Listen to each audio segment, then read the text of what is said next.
ইসলাম কি বলছে? লা ইকরাহা ফিদ্দিন, দ্বীনের মধ্যে বাড়াবাড়ি নেই, চাপাচাপি নেই। এর জন্য ৭১-এর পরে যখন আমাদের বাড়িতে হিন্দুরা এসেছিল কলেমা পড়ার জন্য দাদাজানের কাছে, দাদাজান বলছেন এখন না, দেশ শান্ত হোক, দেশ ঠিক হোক, এরপরে যদি তোমাদের ইসলাম গ্রহণ করতে মনে চায় তখন করিও, এখন না। তোমরা এখানে থাকো, তোমরা আমাদের মাদ্রাসায় থাকো, আমাদের বাড়িতে থাকো। তাদের জন্য আমরা মাদ্রাসা খুলে দিয়েছিলাম। সমস্ত হিন্দুরা মাদ্রাসায় ছিল, তাদের খাওয়ার ব্যবস্থা আমরাই করেছি। এমন এক আদর্শ নীতি অ্যাপ্লাই করতে হবে যে আদর্শ নীতি অনুযায়ী চললে ইনশাআল্লাহ মানুষ মুক্তি পাবে, মানুষ শান্তি পাবে। সেই আদর্শ হলো ইসলামী আদর্শ, সেই নীতি হলো ইসলামের নীতি। ইসলামী ফুবিয়া ভুলে যান। ইসলাম কাউর উপরে জোর করার জন্য আসে নাই। ইসলাম কি বলছে? লা ইকরাহা ফিদ্দিন, দ্বীনের মধ্যে বাড়াবাড়ি নেই, চাপাচাপি নেই। এর জন্য ৭১-এর পরে যখন আমাদের বাড়িতে হিন্দুরা এসেছিল কলেমা পড়ার জন্য দাদাজানের কাছে, দাদাজান বলছেন এখন না, দেশ শান্ত হোক, দেশ ঠিক হোক, এরপরে যদি তোমাদের ইসলাম গ্রহণ করতে মনে চায় তখন করিও, এখন না। তোমরা এখানে থাকো, তোমরা আমাদের মাদ্রাসায় থাকো, আমাদের বাড়িতে থাকো। তাদের জন্য আমরা মাদ্রাসা খুলে দিয়েছিলাম। ইসলামী আন্দোলন ঢাকা মহানগর দক্ষিণ কর্তৃক আয়োজিত আজকে তৃণমূল সম্মেলনের সম্মানিত সভাপতি, ইসলামী আন্দোলন বাংলাদেশের শ্রদ্ধাভাজন মহাসচিব সহ সব ধরনের দায়িত্বশীল নেতৃবৃন্দ, ইসলামী আন্দোলন কি ও কেন, তারা কি চায়, এইটা যদি আমরা বুঝতে পারি তাহলে হাজারো প্রশ্নর জবাব আপনারা পেতে পারেন এবং হাজারো সমস্যার সমাধান চলে আসবে ইনশাআল্লাহ। ইসলামী আন্দোলন কি চায়? আমি যে আয়াত শরীফ তেলাওয়াত করছি এটার বাস্তবায়ন চায়। আল্লাহ পাক কি বলেন? কুনতুম খায়রা উম্মাতিন উখরিজাত লিন-নাস, তোমরা সর্বশ্রেষ্ঠ উম্মত।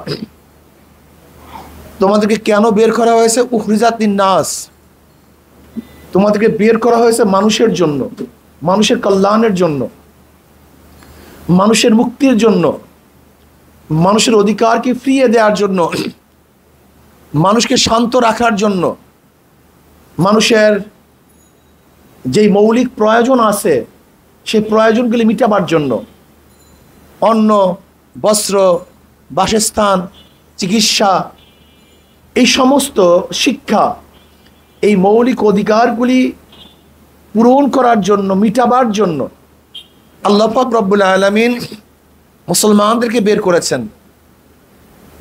এখানে আল্লাহ পাক এই কথা বলেন নাই যে আমি তোমাদেরকে বের করছি শুধু মুসলমানদের জন্য, শুধু মুমিনদের জন্য, এই কথা বলেন না। উখরিজাত লিন-নাস, সমস্ত মানুষের জন্য। তার মানে মুসলমান, ইসলাম শুধু মুমিন, মুত্তাকিন এবং মুসলিমদের জন্য কল্যাণকর নয়। ইসলাম এমন এক আদর্শ, এমন এক নীতি, যে নীতি ও আদর্শ অনুযায়ী চললে প্রত্যেকটা মানুষ শান্তি পাবে, প্রত্যেকটা মানুষ মুক্তি পাবে। শুধু মানুষ নয়, প্রত্যেকটা জানোয়ার সেও মুক্তি পাবে। জনাব মুহাম্মদ রাসূলুল্লাহ সাল্লাল্লাহু আলাইহি ওয়াসাল্লাম এমন এক আদর্শ আমাদের কাছে নিয়ে এসেছেন যে আদর্শগুলির চর্চা আমাদের মধ্যে হয় না। ইসলাম ফোবিয়া পাশ্চাত্যে এমনভাবে আমাদের মধ্যে সৃষ্টি করেছে যে খোদ মুসলমান পর্যন্ত ইসলামের কথা বলতে চায় না, বলতে পারে না। এরা ভাবছে যে ইসলাম যদি একবার চলে আসে তাহলে আমাদের কর্তৃত্ব, নেতৃত্ব আর দুনিয়াতে থাকবে না। এখানে বড় সমস্যা হলে গোটা দুনিয়ার মধ্যে আদর্শের যে সংঘাত, এই আদর্শের সংঘাত চলতেছে ইসলাম এবং আদার্স। ওরা ভাবতেছে গোটা দুনিয়া আজকে হোক কালকে হোক ইসলামী আদর্শ আবার সবাই গ্রহণ করবে এবং গোটা দুনিয়া ইসলামিস্টরা দখল করে নিবে। এইটা ওদের ভাবনা, ওদের চিন্তা। এই কারণে ওরা ইসলামের উপর অপবাদ দেয়, ইসলামকে দমন নিপীড়নের যত কৌশল আছে সমস্ত কৌশল ওরা গ্রহণ করে। কিন্তু আমি ওদেরকে বলতে চাই যে তোমরা কি চাও? তোমরাও তো চাও হিউম্যান রাইটস, তোমরা কি চাও? মানুষের অধিকার ফিরিয়ে দিতে চাও, তোমরা মানুষের মুক্তি চাও, কল্যাণ চাও। দুনিয়ার কথা বাদ দেন, আজকে বাংলাদেশে তো ইসলামী আইন অনুযায়ী এই 53 বছর চলে নাই। চলছে কোন আইন অনুযায়ী? ধরেন আমাদের সংবিধানের 4টা মূল নীতি, সেটা কি? জাতীয়তাবাদ, ধর্মনিরপেক্ষবাদ, গণতন্ত্রবাদ, সমাজতন্ত্রবাদ। আমি আমাদের উপস্থিত জনগণকে প্রশ্ন করতে চাই, জনতাকে প্রশ্ন করতে চাই, এই 4 মূল নীতির ভিত্তিতে 53 বছর রাষ্ট্র চলছে, তা থেকে আমরা শান্তি পেয়েছি, মুক্তি পেয়েছি? তাহলে এটা ব্যর্থ, এটা ব্যর্থ। যদি ব্যর্থই না হবে তাহলে বারবার কেন আন্দোলন করেছি, বারবার কেন সংগ্রাম করেছি? 71-এর পরে 75-এ আপনারা কেন এই কাজ করেছিলেন? যে শেখ সাহেব এক সময় এদেশের লিডার ছিল, নেতা ছিল, তার বিরুদ্ধে আপনারা কেন দাঁড়াবেন? 75-এর পরে আবার যখন জিয়াউর রহমান মোটামুটি, এর মাঝখানে কেউ কেউ গেছে, যখন জিয়াউর রহমান সাহেব মোটামুটি কাজ শুরু করছেন, আবার তাকে কেন হত্যা করবেন? যদি 53 বছরের এই 4 মূলনীতি আপনাদেরকে শান্তি দিতে পারে, তাহলে এরশাদ সাহেবের বিরুদ্ধে কেন আন্দোলন করবেন? যদি এই 4 মূলনীতি আপনাকে শান্তি দিতে পারত, তা এরশাদের পরে আবার যারা ক্ষমতায় আসছে তাদের বিরুদ্ধে কেন আন্দোলন করবেন, কেন সংগ্রাম করবেন? যদি এই 4 মূলনীতি মানুষকে মুক্তি দিতে পারত, শান্তি দিতে পারত, মানুষের আশা এবং আকাঙ্ক্ষা পূর্ণ করতে পারত, তাহলে 2024-এর 5ই আগস্ট আমরা কেন মুক্তি হলাম, কেন দ্বিতীয়বার স্বাধীন হলাম? এর কারণটা কোথায়? এর দ্বারা আমরা বুঝতে পারি নিশ্চিতভাবে যে আদর্শ ভিত্তিতে দেশ চলছে, সে আদর্শ মানুষকে শান্তি দিতে পারে নাই, মুক্তি দিতে পারে নাই। কাজে এমন এক আদর্শ নীতি অ্যাপ্লাই করতে হবে যে আদর্শ নীতি অনুযায়ী চললে ইনশাআল্লাহ মানুষ মুক্তি পাবে, মানুষ শান্তি পাবে। সে আদর্শ হলো ইসলামী আদর্শ, সেই নীতি হলো ইসলামের নীতি। ইসলামী ফুবিয়া ভুলে যান। ইসলাম কাউর উপরে জোর করার জন্য আসে নাই। ইসলাম কি বলছে? লা ইকরাহা ফিদ্দিন, দ্বীনের মধ্যে বাড়াবাড়ি নেই, চাপাচাপি নেই। এর জন্য 71-এর পরে যখন আমাদের বাড়িতে হিন্দুরা এসেছিল কলেমা পড়ার জন্য দাদাজানের কাছে, দাদাজান বলছেন এখন না, দেশ শান্ত হোক, দেশ ঠিক হোক, এরপরে যদি তোমাদের ইসলাম গ্রহণ করতে মনে চায় তখন করিও, এখন না। তোমরা এখানে থাকো, তোমরা আমাদের মাদ্রাসায় থাকো, আমাদের বাড়িতে থাকো। তাদের জন্য আমরা মাদ্রাসা খুলে দিয়েছিলাম, সমস্ত হিন্দুরা মাদ্রাসায় ছিল, তাদের খাওয়ার ব্যবস্থা আমরাই করেছি। এর নাম ইসলাম। ইসলাম জোরাজুরি করে না। যুদ্ধের ময়দান ভিন্ন জিনিস। এখানে আমাদের বিশাল একটা বুঝতে ভুল হয়। এটা যুদ্ধের ময়দান, একটা স্বাভাবিক পরিস্থিতি। যুদ্ধের ময়দানে যে আপনার অ্যাগেনিস্টে চলে আসবে তার বিরুদ্ধে আপনি যুদ্ধ করবেন, কিন্তু যে ব্যক্তি ময়দানে আপনার সাথে লড়তে আসবে না, দেখেন তো ইসলামের মধ্যে তাদের ঘর বাড়ি, তাদের গির্জা, তাদের মন্দির ভাঙ্গার কোনো আইন আছে কিনা, অনুমতি আছে কিনা? কোনো আইন নেই, কোনো অনুমতি নেই। কাজী ইসলাম সম্পর্কে আমাদের অনেকেরই বুঝ নেই, জানা নেই। এর জন্য আমরা মনে করি যদি ইসলামী নীতি আদর্শ, সেকুলারিজম বাদ, কমিউনিজম বাদ, ডেমোক্রেসি বাদ, যদি ইসলামী আদর্শ আমরা বাস্তবায়ন করতে পারি, ইসলামী নীতি অ্যাপ্লাই করতে পারি, তাহলে বাংলাদেশের প্রত্যেকটা জনগণ শান্তি পাবে, মুক্তি পাবে। প্রত্যেকটা জনগণের কথা বলছি আমি। এখানে বলি নাই মুসলমানের কথা, এখানে বলি নাই মুমিনের কথা, এখানে বলি নাই মুসল্লিদের কথা।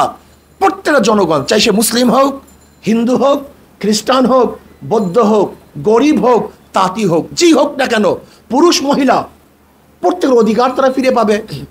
এখানে একটা কথা মনে রাখতে হবে, আমরা অনেকেই বলি সমান অধিকার, পুরুষ এবং মহিলা সম অধিকার। এটা ভুল মেসেজ। আমরা সম অধিকার চাই না, ন্যায্য অধিকার চাই। কি চাই ভাই?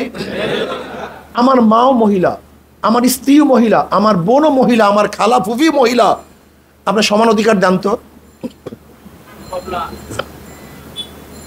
আমাদের প্রাক্তন prime minister fascist prime minister মহিলা ছিল, তার অধীনস্থ যে গৃহিণী সেও মহিলা ছিল, যে পরিচারিকা সেও তো মহিলা ছিল। এখন সম অধিকার দান তো, আমাকে বলেন তো কীভাবে সম অধিকার দিবেন? ন্যায্য অধিকার, আমরা ন্যায্য অধিকার চাই। আমার মার অধিকার যা আমি তাকে তা দেব, আমার বোনের অধিকার যা আমি তাকে তা দেব, একজনের বিধবার যে অধিকার তাকে আমি তা দেব, একজন ছোট মেয়ের যে অধিকার আমি তাকে তা দেব। আমরা চাই ন্যায্য অধিকার প্রতিষ্ঠিত করতে, সম অধিকার নয়, ন্যায্য অধিকার প্রতিষ্ঠিত করতে, যেখানে আমার মা বোনেরা শান্তি পাবে, মুক্তি পাবে, ইজ্জত নিয়ে বসবাস করতে পারবে, তারা সম্মানিত হবে, তারা তাদের অধিকার ফিরে পাবে। ন্যায্য অধিকার প্রতিষ্ঠিত করতে চাই। আমরা চাই প্রত্যেকটা শ্রমিকের ন্যায্য অধিকার প্রতিষ্ঠিত করতে। আমরা চাই প্রত্যেকটা যারা কৃষক আছে তাদের ন্যায্য অধিকার প্রতিষ্ঠিত করতে। আজকে কৃষকের অবস্থা কি দেখেন, যেই দেশ কৃষি নির্ভরশীল সেই দেশের কৃষকদের অবস্থা কি? আজকে কৃষকরা তাদের পণ্যের ন্যায্য মূল্য পাচ্ছে না। আমরা চাই যেন কৃষকরা তাদের পণ্যের ন্যায্য মূল্য পাক, এটা আমরা চাই। আজকেও যদি শ্রমিকরা তাদের অধিকার নিয়ে আন্দোলন করতে হয় তাহলে আমরা ব্যর্থ হয়েছি। আমরা চাই শ্রমিকদের ন্যায্য অধিকার প্রতিষ্ঠিত করতে। একজন শ্রমিক তার সংসার নিয়ে বাঁচার জন্য কি পরিমাণের বেতন ভাতার প্রয়োজন, আমরা সেই পরিমাণের বেতন ভাতা তাদের জন্য বরাদ্দ করব। আমরা চাই একজন মধ্যবিত্ত মানুষ কীভাবে বসবাস করতে পারে সেই ব্যবস্থা করতে। আজকে কারেন্ট বিল, গ্যাস বিল, পানি বিল, ঘর বিল দিতে দিতে একজন মানুষ হয়রান হয়ে যায়, পরেশান হয়ে যায়।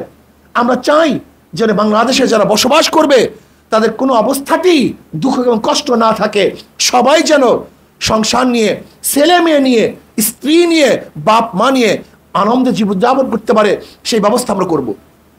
বলতে বলছি করবেন কিভাবে? একেবারেই সহজ, কঠিন কিছু না। আমাদের দেশের সবচেয়ে বড় সমস্যাটা কি এটা আগে চিহ্নিত করেন। আমাদের দেশের বড় সমস্যা হলো দুর্নীতি। সবচেয়ে বড় সমস্যা কি ভাই? আমাদের দেশে শিক্ষিতর অভাব নাই, আমাদের দেশে টাকার অভাব নাই, আমাদের দেশে কোনো কিছুর অভাব নাই। আমাদের দেশের সবচেয়ে বড় অভাব হলো আদর্শ নীতিবান লোকের, আদর্শ চরিত্রবান লোকের অভাব। আজকে আমাদের সবচেয়ে বড় মহামারী আকার ধারণ করেছে দুর্নীতি। যদি দুর্নীতি মুক্ত একটা দেশ করতে পারি তাহলে আমরা সবাই সুখে শান্তিতে বসবাস করতে পারবো। আজকে দেখেন তো গোটা বাংলাদেশের টাকাগুলি কয় পরিবারের কাছে, কয় জনের কাছে টাকাগুলি আছে? আজকে যে ধনাঢ্য ব্যক্তিরা লোন নিয়েছে সে যদি বাংলাদেশের নাগরিক হিসাবে লোন পায়, ব্যাংকের থেকে টাকা পায়, তাহলে আমিও তো বাংলাদেশের নাগরিক, আমি কেন পাচ্ছি না? একজন রিক্সাওয়ালাও তো বাংলাদেশের নাগরিক, সে কেন পাবে না? একজন শ্রমিক তো বাংলাদেশের নাগরিক, সে কেন পাচ্ছে না? সে অবহেলিত কেন? বলতে পারবেন যে সে তো টাকা ফেরত দিবে না। আমি প্রশ্ন করব, আপনি দেখুন আজকে যারা অল্প ঋণ নেয় তাদের টাকার ফেরতের পরিমাণ সবচেয়ে বেশি, কিন্তু যারা হাজার কোটি টাকা ঋণ নেয় তারা ঋণ খেলাপি সবচেয়ে বেশি। এদেশের গরিব, শ্রমিক, মজদুর, জেলে তাঁতি কুলিরা ঋণ খেলাপি না, বরং যারা হাজার হাজার কোটি টাকার মালিক তারাই ঋণ খেলাপি। ওরা আত্মসাৎ করেছে, ব্যাংক লুটপাট করেছে, চুরি ডাকাতি করেছে। অথচ আমরা যদি ব্যাংকের থেকে আমাদের ভাইদেরকে, আমাদের বোনদেরকে ঋণ প্রদান করতে পারতাম, সুদ মুক্ত ঋণ, সুদবিহীন ঋণ, কর্জে হাসানা আমরা প্রদান করতে পারতাম। যে রিক্সাওয়ালা রিক্সার প্রয়োজন, ইসলামী আন্দোলন বাংলাদেশ ইসলামী অর্থনীতি অ্যাপ্লাই করলে সেই রিক্সাওয়ালাকে ঋণ দিয়ে, সুদমুক্ত ঋণ দিয়ে তাকে রিক্সা কেনার ব্যবস্থা করে দিবে। যেই বিধবা খেতে পারে না তাকে কর্মসংস্থান দিয়ে তার খাওয়ার ব্যবস্থা করে দিবে। যেই মিসকিন এবং ইয়াতিম চলতে পারে না, ফিরতে পারে না, ইসলামী আন্দোলন বাংলাদেশ ইসলামী অর্থনীতি অ্যাপ্লাই করে ওই মিসকিন এবং ইয়াতিমের জিম্মা সরকার গ্রহণ করবে। আজকে যারা যেখানে চিকিৎসাহীন মরতেছে, যদি ইসলামী অর্থনীতি অ্যাপ্লাই করতে পারি তাহলে ওই গরিব দুঃখী মেহনতি মানুষের চিকিৎসা ব্যবস্থা রাষ্ট্র গ্রহণ করবে। তার মানিটা কি হলো? তার মানি হলো ইসলামী আন্দোলন ক্ষমতায় গেলে তারা নিজের এবং নিজের দল নিয়ে চিন্তা করবে না, জনগণ নিয়ে চিন্তা করবে, জনগণের মুক্তি কামনা করবে। আজকে এই 53 বছর যারা যখন ক্ষমতায় গেছে জনগণ নিয়ে চিন্তা করে নাই, বরং নিজ এবং নিজের দল নিয়ে চিন্তা করছে। ইসলামী আন্দোলন বাংলাদেশ যদি ক্ষমতায় যায়, ইসলামকে যদি ক্ষমতায় নেন, তাহলে হবেটা কি? হবে হলো এই, দেশের জনগণের টাকা নিয়ে ব্যবসা করবে না। তা বুঝেন নাই? আজকে ট্যাক্স ভ্যাট নিয়ে আমরা ব্যবসা করি। যেরকম এই যে ফ্লাইওভারের উপর থেকে যাই, সেখানে কন্ট্রাক্ট দিয়েছি কোন এক কোম্পানিকে, সেই কোম্পানি আমাদের টাকা দিয়ে ব্যবসা করে, সেখানে লাভবান হয়, পুরা রাস্তাকে ধ্বংস করে ফেলেছে। এমন ফ্লাইওভার করেছে শুধু টাকা নেওয়ার জন্য। আপনি দেখেছেন নিচের রাস্তা সব নষ্ট করে ফেলছে। অথচ জাপান ডিজাইন করছে রেল লাইনের, মেট্রো রেলের, কোনো জায়গা নষ্ট হয়েছে? কোনো জায়গা নষ্ট হয়নি। কিন্তু দেখেন আমাদের দেশের ডিজাইনাররা যে ফ্লাইওভারগুলো ডিজাইন করছে, নিচের থেকে সমস্ত রাস্তা নষ্ট করে ফেলেছে। এটা হলো এই দেশের জন্য করে নেই, ওরা ব্যবসার জন্য করেছে। আপনি দেখবেন গাড়িগুলি যেন নিচের থেকে যেতে না পারে, এর জন্য এমন প্ল্যান করছে, সরু রাস্তা করেছে। আর ওরা যেন টাকা নেওয়ার জন্য, টোল নেওয়ার জন্য এমনভাবে রাস্তা করেছে যেখানে উঠতে বাধ্য হয়েছে। তার মানিটা কি? তার মানি হলো রাষ্ট্রের প্রত্যেক জায়গায় জনগণের স্বার্থ দেখা হয় নাই, ব্যবসার স্বার্থ দেখা হয়েছে। আপনি দেখুন আজকে বাংলাদেশের সরকারের অধীনে ভালো একটা হসপিটাল নেই, যে হসপিটালগুলি বাংলাদেশের সরকারের অধীনে আছে সেখানে চিকিৎসা করার মতো পরিবেশ নেই। এটা হবে কেন? আজকে দেখা যায় যে যেই সমস্ত হসপিটালগুলি পাবলিকের হসপিটাল, ব্যক্তি মালিকানার হসপিটাল, সেই হসপিটালগুলি সুন্দরভাবে চলতেছে, কিন্তু সরকারের অধীনস্থ যে হসপিটাল, সেই হসপিটালে চিকিৎসা করার মতো কোনো পরিবেশ নাই, জায়গা নাই, বোধ গন্ধ আসে, যেখানে যাওয়ার পরে রুগী আরো বেশি রোগাক্রান্ত হয়। এটা হতে দেওয়া যায় না। আজকে কোথায় যাবেন? বন বিভাগে যাবেন, সেখানে বন বিভাগ নয়, বন খ্যাকো বিভাগ। আজকে দেখবেন মাদক নিয়ন্ত্রণ অধিদপ্তরের দায়িত্বশীলরা সবচেয়ে বড় মাদকের ব্যবসা করে। আজকে দুর্নীতি দমন কমিশন, দেখা যায় দুদকের চেয়ারম্যান সাহেব অবসর পাওয়ার পরে তার বিরুদ্ধে দুর্নীতির সবচেয়ে বড় মামলা দায়ের হয়। আজকে র্যাব আমাদেরকে বাঁচাবার জন্য সৃষ্টি হয়েছিল, র্যাপিড অ্যাকশন ব্যাটালিয়ন, সেই র্যাব নারায়ণগঞ্জে 7 জনকে হত্যা করেছে। আজকে যে পুলিশ বাংলাদেশকে নিরাপত্তা দেওয়ার জন্য সৃষ্টি হয়েছিল, সেই পুলিশের অবস্থাটা কি? সেই পুলিশ নিরাপত্তার পরিবর্তে জনগণের বুকের উপরে গুলি ছুড়েছে। আমি বর্তমান অন্তর্বর্তী সরকারকে বলবো, আপনি প্রশাসনকে ঢেলে সাজান এবং জলদি জলদি কাজে লাগাবার ব্যবস্থা করুন। পুলিশদেরকে তাদের কর্মস্থলে আসার ব্যবস্থা করুন। যারা অনীহা প্রকাশ করবে, যারা কর্মস্থানে আসতে চাবে না, তাদেরকে বরখাস্ত করে নতুনভাবে আবার পুলিশে আপনি জনগণ নিয়োগ দেন, নতুনভাবে নিয়োগ দেন, যেখানে দলীয়করণ হবে না, যোগ্যতার ভিত্তিতে নিয়োগ হবে এবং আমাদের দেশ সুন্দরভাবে চলার ব্যবস্থা করবে। এর জন্য আসুন আজকের যে দাওয়াতি কাজ করব, দাওয়াত দিতে হবে। দাওয়াত দেন, প্রত্যেকটা মানুষকে বুঝান। আমি বিশ্বাস করি এই দুর্নীতিযুক্ত রাজনীতির কারণে, আজকে গান্দা রাজনীতির কারণে হাজারো ভালো মানুষ রাজনীতিতে আসতে চায় না। আপনি তাদেরকে বুঝান, আপনার মতো ভালো মানুষ যদি দূরে থাকে তাহলে গান্দা পরিবেশ যাবে না। যখন আপনার মতো ভালো মানুষ রাজনীতিতে আসবে তখন গান্দা পরিবেশ আর থাকবে না। এর জন্য হাজারো ভালো মানুষ আছে, তাদের কাছে চলে যান, তাদেরকে দাওয়াত দেন, প্রত্যেকটা মানুষের কাছে দাওয়াত দেন, পুরুষ মহিলা সবার কাছে দাওয়াত দেন। আসি ইসলাম কায়েম করি, ইসলাম হুকুমাত বাস্তবায়ন করি, তাহলে এদেশের মানুষ মুক্তি পাবে, শান্তি পাবে। আল্লাহ আমাকে এবং আমাদের সবাইকে ইসলাম অনুযায়ী নিজেকে এবং রাষ্ট্র গঠন করার তৌফিক দান করেন। আর সবচেয়ে বড় কথা হলো, শেষ কথা হলো এই, সাদাকে সাদা বলতে হবে, কালোকে কালো বলতে হবে, রাতকে রাত বলতে হবে, দিনকে দিন বলতে হবে। যদি আমি অন্যায় করি আমার বিরুদ্ধে কথা বলতে হবে, আর আমার দুশ্মনও যদি ভালো কাজ করে তার পক্ষে কথা বলতে হবে। এই নীতি আদর্শ নিয়ে যদি আমরা চলতে পারি তাহলে ইনশাআল্লাহ এদেশ বিনির্মিত হবে এবং এদেশ শান্তি হবে।